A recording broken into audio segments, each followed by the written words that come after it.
Hi friends, Delhi election പാഠം 1. അരവിന്ദ് കേജ്രിവാളിന്റെ പതനത്തിന്റെ കാരണം അദ്ദേഹം തന്നെയാണ്. നമുക്കറിയാം, ഏത് രാഷ്ട്രീയ പാർട്ടിക്കും അവരുടെ വോട്ട് ബാങ്ക് ഉണ്ട്. അരവിന്ദ് കേജ്രിവാൾ അധികാരത്തിൽ വരുന്നത് BJP പുറത്താക്കിയല്ല, മറിച്ച് കോൺഗ്രസിനെ പുറത്താക്കിയാണ്. അത് ഡൽഹിയിലാണെങ്കിലും പഞ്ചാബിലാണെങ്കിലും. അപ്പോൾ കോൺഗ്രസിന്റെ വോട്ട് ബാങ്ക് എന്ന് പറയുന്നത് ന്യൂനപക്ഷ സമുദായമാണ്, BJPയുടേത് ഭൂരിപക്ഷവും. കോൺഗ്രസിനെ പുറത്താക്കി അധികാരത്തിൽ വന്ന കേജ്രിവാൾ ന്യൂനപക്ഷങ്ങളെ വെറുപ്പിച്ചു. കാരണം അദ്ദേഹത്തിന്റെ അംബീഷൻ എന്ന് പറയുന്നത് വളരെ വലുതായിരുന്നു.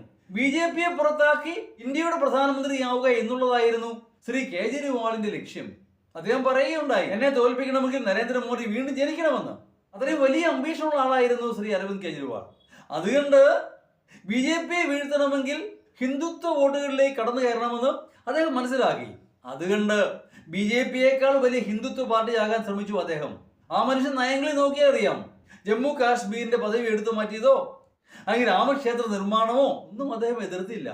ഒരുപക്ഷെ BJPയേക്കാൾ വലിയ ഹിന്ദുത്വമായി താനാണ് എന്ന് അദ്ദേഹം സമർത്ഥിക്കാൻ ശ്രമിച്ചു.